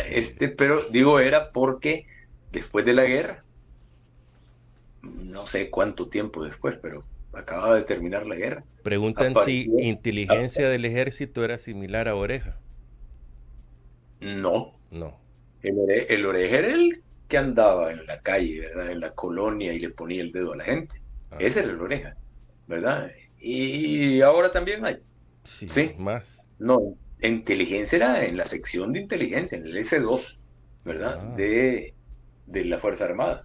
Entonces, me imagino que procesaba inteligencia, él era abogado, por cierto. Pero después de la guerra, que yo lo supe después del hecho, apareció asesinado, ¿verdad? Desnudo en un barril de basura. Qué duro. Sí. O sea que Esas fueron las historias de los dos chinos que fueron mis entrenadores de fútbol. José Luis Siu falleció ahí cerca de la pandemia. Sí. No, desconozco las razones. Yo, si había algo que admiraba del Chinito Siu, que cuando yo entré al periodismo deportivo ya tenía rato, o sea, andar en el fútbol, o sea, una vida completa. Pues sí. Pero era alguien que bonachón y con mucha cordialidad lo abrazaba a uno. Cuando digo abrazo no es literal, sino que vení, ¿verdad? O sea, te voy a ayudar. Y lo arropaba. Exactamente, ¿no? Y me decía, de repente, porque yo estaba en la Mayavisión. Muy suave él en sus Exacto, ademanes, a eso quiero llegar. Y todo, ¿sí? Él estaba en una radio en aquel momento que se llamaba Musiquera, de un magnate dentro de la radiodifusión salvadoreña se me acaba de olvidar el nombre de este señor. Bueno, se me fue. El hijo es Foca ahora. Bueno, el punto, que él estaba en la Musiquera y yo en la Mayavisión, y en el estadio las cabinas estaban juntas, o sea, a la par. Y lógicamente a mí me tocaba estar afuera de la cabina, no adentro, donde estaban los consagrados. O sea, afuera era la banca. Hasta entre los perros hay razas. No, pues, por supuesto. O sea, ya en la cadena, imagínense, yo trabajé en la cadena Cuscatlán, 16 años. Yo trabajé para Dios y para el diablo, solo que nunca supe quién era quién ahí.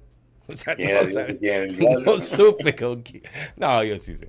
Pero ahí sí, pasé a los 3, 4 años de estar ahí, pasé a la titular y yo ya estaba dentro de la cabina. Ya sí llovía y todo lo que nos decían afuera, por estar adentro de la cabina no me vapuleó una barra de la capital a mí. Y llegó un amigo a defenderme ahí de los que los dirigía y los mandó por ahí. Bueno, pero a lo que quiero llegar es que a veces estábamos a la par con él. Y digamos, me decía, ¿y en qué tiempo te toca? En tal, falta bastante. ¿Va? Y me empezaba a explicar los sistemas de juego. Mira, aquí está el cuadro esto, otro, sin yo preguntarle. Claro, yo sabía, ya había investigado quién era el Chino Siu y todo. Y le ponía atención y me decía, vaya, cuando te toque comentar, decí esto, por esto, para que lo hagas más técnico. Pero como usted dice, muy suave. O sea, suave no su voz, sino que con cariño, digamos. Sí, y pero con aprecio. Además todavía tenía un dejo de la forma de hablar el español de los chinos. Sí. Sí, o sea, sí. Era chinito, y sí era chinito. Sí. Sí, bueno, era chino. Mire, dice, habían unos chinos que también entrenaban en tenis de mesa, incluso las hijas de él jugaban en la selección de tenis de mesa, que eran las de Xuan Wang y de no sé qué, y la otra persona era, pero Xuan Wang creo que eran las chicas que están ahí. Pero qué buenos recuerdos me ha traído Benjamín de José Luis Siu, que terminó viviendo, si no me equivoco, en San Marcos o en las escuelas de San Marcos trabajaba. De eso ya puede ser. Yo por ahí me lo encontraba. ¿Sabe con quién jugué en la universidad? ¿Con quién? En ese tiempo, con Rolando el Culito Aguirre. Sí. Al Culito Aguirre. Jugadorazo. Que después fue entrenador también. Eso sí, yo le perdí la pista. Bueno, yo me perdí. Bueno, sí, si no me equivoco, fue entrenador y... Jugó en Guatemala. ¿Entiendes? Sí. Pero estuvo al final, en sus últimos años, no es que estuvo, es que el Atlético Marte, por más que digan que no tiene afición, no hombre, si el Atlético Marte es una familia, ¿y quién no han dado? A cambio, esto en el Marte nunca existe, bueno, de los acuerdos de paz para acá, esto no existía ya. Entonces se convirtió en una familia. Ahí lo conocí, el Culito Aguirre. Muy bueno. Era un chero, así, un chero. Era heavy.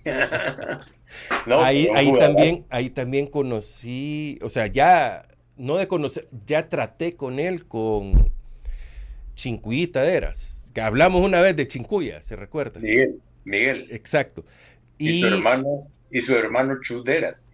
Ah, sí, O sea, sí. Miguel fue entrenador del Once Lobos y Chuderas, y con Chuderas jugamos en el Once Lobos. En 1978-79. Estaba en segunda división, en los peores momentos de la segunda división, el Atlético Marte. No, el Atlético Marte, ya en esta nueva era. Entonces, a Chincuyita Deras estaba inscrito en el equipo como entrenador. Ajá. Aunque él no fungía nada, o sea, era nada. ¿No lo pelaban? No, es que él estaba inscrito. Ajá. No es que él era el entrenador. O sea, como usted puede inscribir, tiene una nómina. Y yo puedo ser el auxiliar o puedo ser el preparador de portero. Lo que necesito es el título. Y ahí está. Y nunca llegaba. O sea, no llegaba a un entreno. O sea, él estaba inscrito. Pero había una jugada maestra de los Cheros del Marte. Cuando se quedaba sin entrenador, el equipo, por cualquier cosa querían echar por lo que pasa en el fútbol, que somos resultadistas. Y no vamos a presentar entrenadora porque no hay, porque lo echamos el viernes y el partido es sábado. Uh-huh. No hay problema. Chincuyita Deras entra. Ahí era donde él entraba de bombero. Y no importaba. Entonces nunca nos caían las multas. Nunca infringíamos la ley porque ahí estaba Chincuyita Deras, él con un método muy antiguo. ¿Sabe que él fue entrenador? Yo no sé si con esto voy a alargar mucho. Fue entrenador mío también y jugador en el Estudiantes de Derecho. Fue un equipo que duró solo un campeonato. Sí. Solo un campeonato. No sé si le he contado la historia. Me la ha contado. Sí, con Rubén Alfonso Rodríguez, presidente de la Asamblea Legislativa, logró que... Manuel. No, Rubén. ¿Qué? No, Rubén Alfonso Rodríguez, presidente de la Asamblea Legislativa. ¿En qué periodo? Hace mucho. 1975. Bueno. De esa época, ¿Y Manuel Antonio Rodríguez era hermano de él? El del PCN. No sé, francamente. Rubén que también Alfonso estaba Rodríguez en el fútbol y también fue presidente de la Asamblea Legislativa. A saber, pero le decían el Chele Guayúa, lo mataron entrando a su casa, el Chele, pero él fue el que logró que mantuviera una categoría, entonces después se convirtió en Universidad de El Salvador. Pero jugamos el partido preliminar, eso sí ya se lo conté. Sí. Contra Costa Rica, ¿verdad? En el Mágico. 3 días después del 30 de julio, de la masacre de 1975. Exacto. Ahí entramos. Lo de Listón.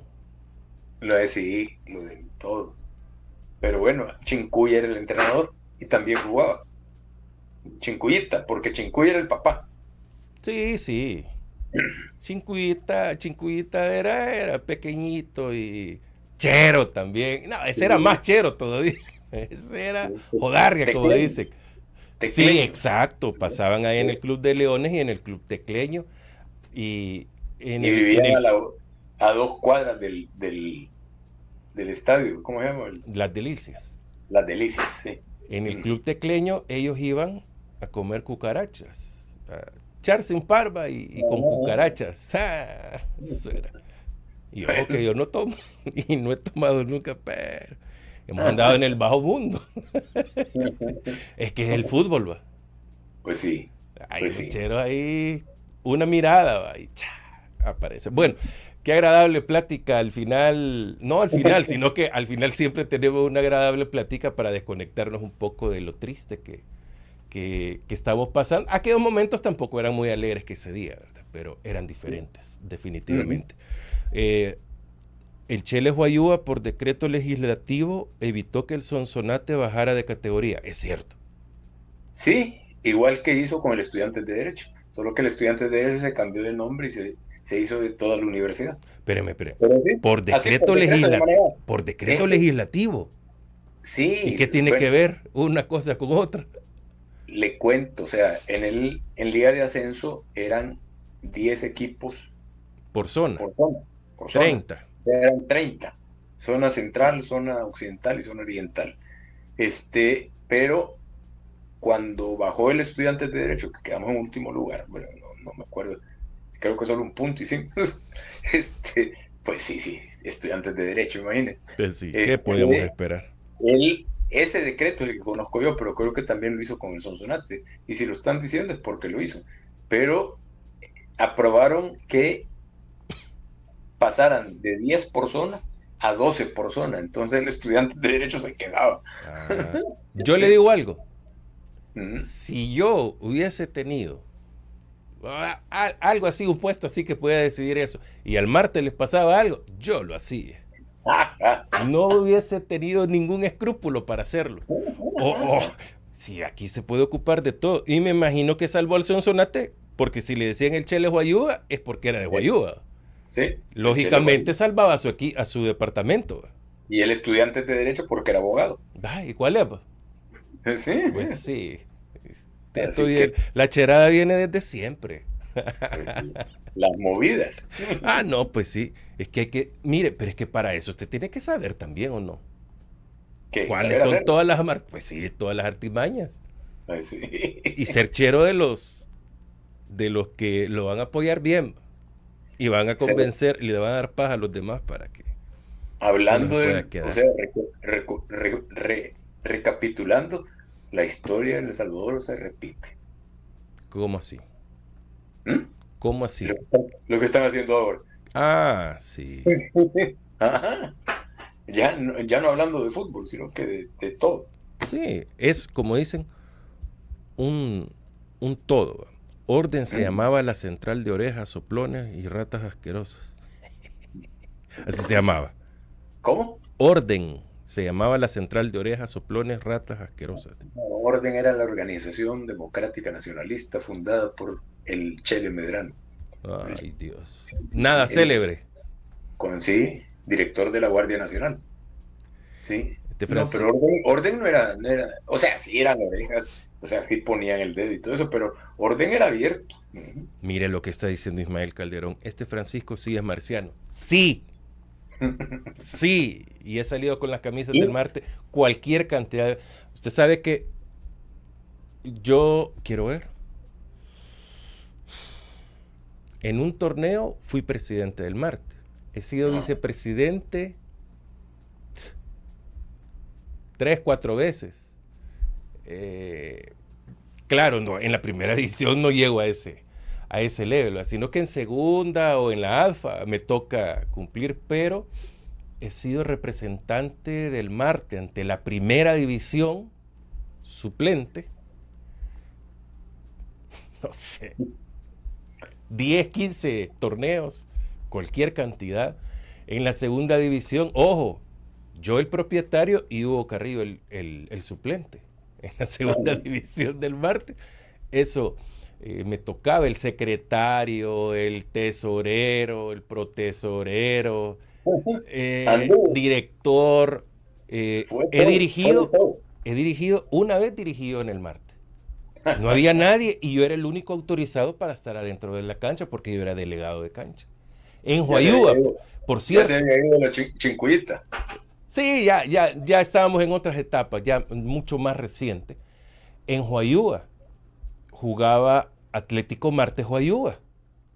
Íbamos 0-0. Partido durísimo. Nosotros, como dicen, socando. Matías Coloca, el que es ahora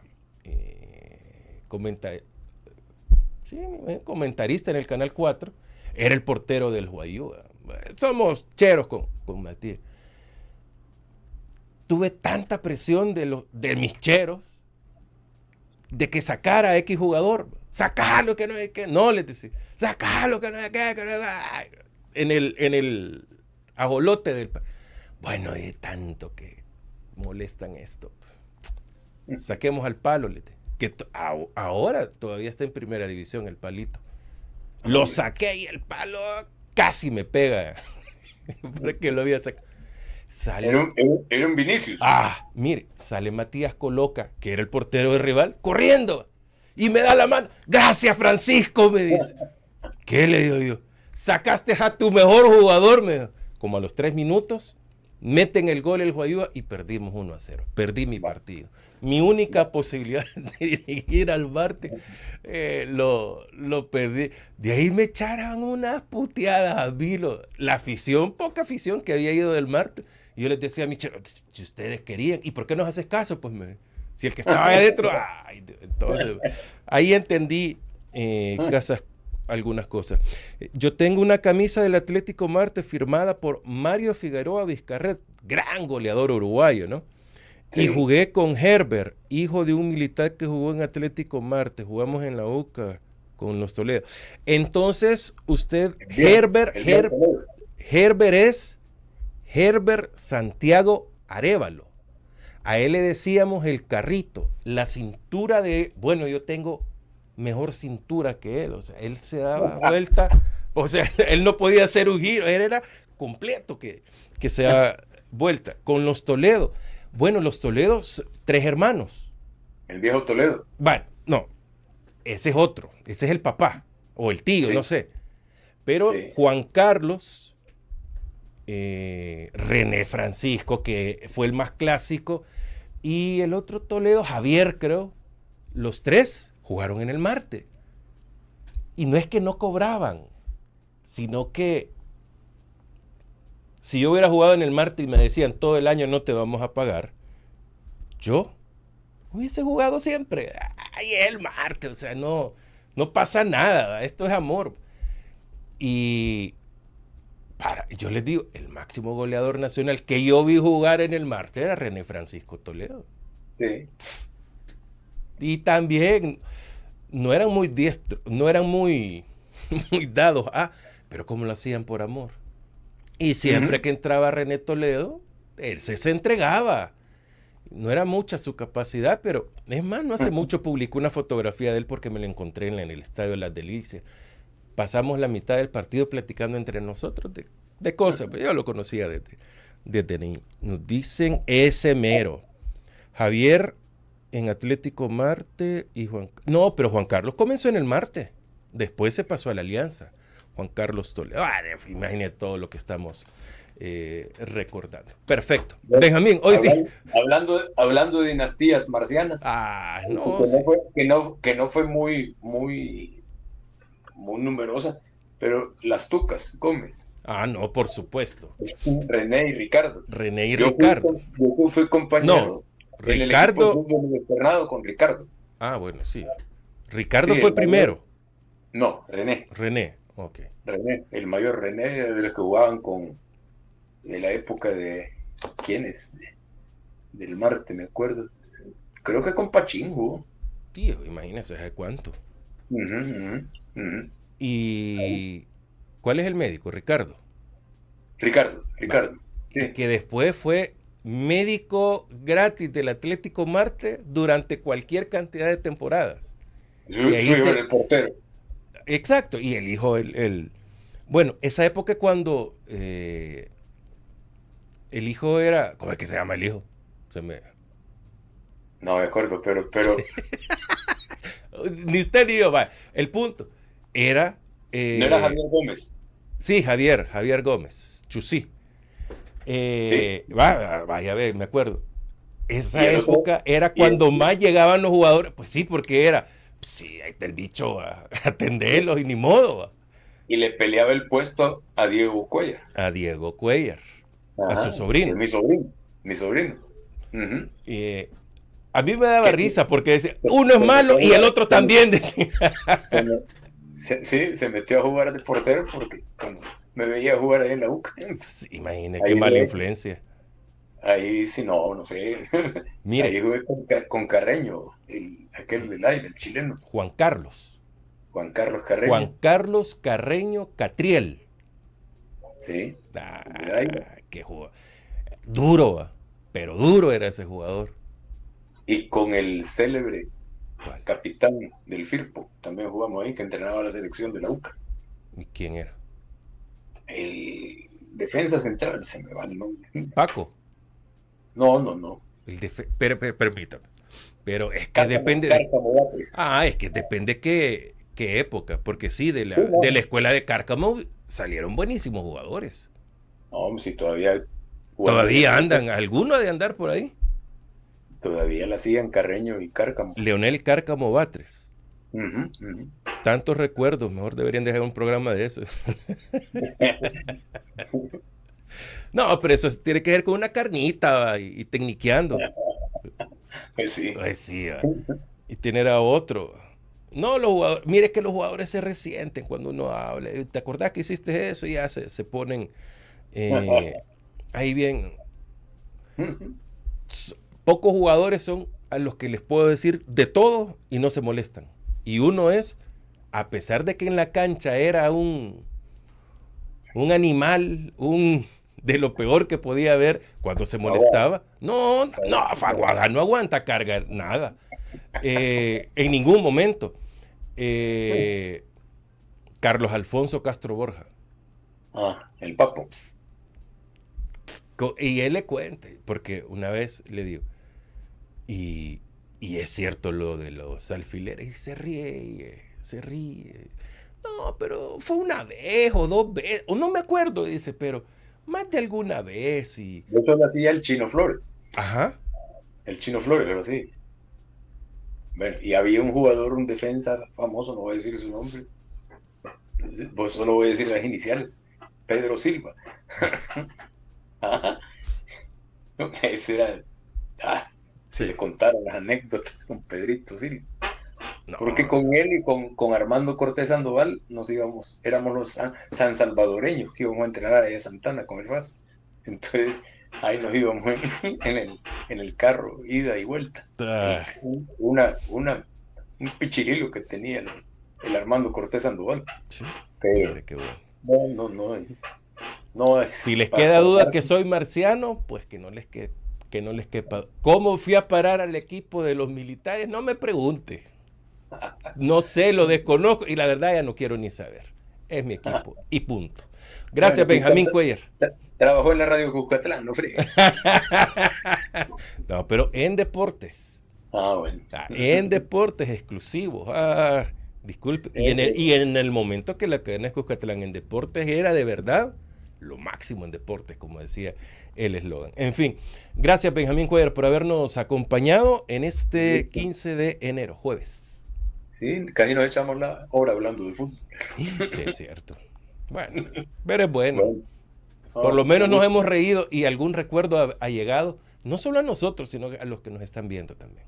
Sí, de los chinos. Empezamos por los chinos y terminamos con el marciano. Antes de comenzar el programa, no sé cómo es que llegamos a hablar del chinito José Luis Siu, y me agrada mucho hablar de él porque, insisto, alguien muy fraterno. Un tipazo. Algunas anécdotas del gordo masajista del Marte. El gordo masajista, no era masajista, era utilero. Utilero. Exacto, sí, era utilero. Los masajistas eran otros. Fornos fue por lo menos de lo que me acuerdo, muchísimo tiempo. El Marte ha tenido, ojo, utilero, masajista, aguatero y asistente técnico en una sola persona. También, que cualquier cosa.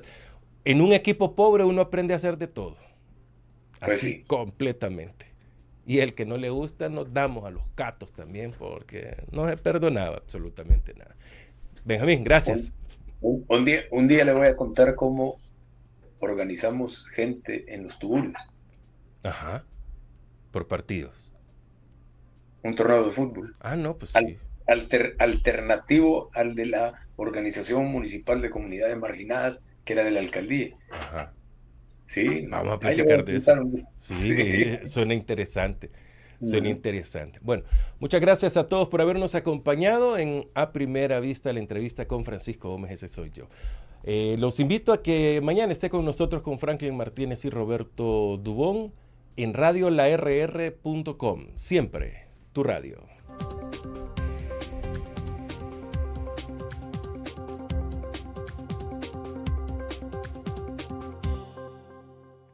La entrevista, el punto de vista de los profesionales en temas de interés nacional e nacional.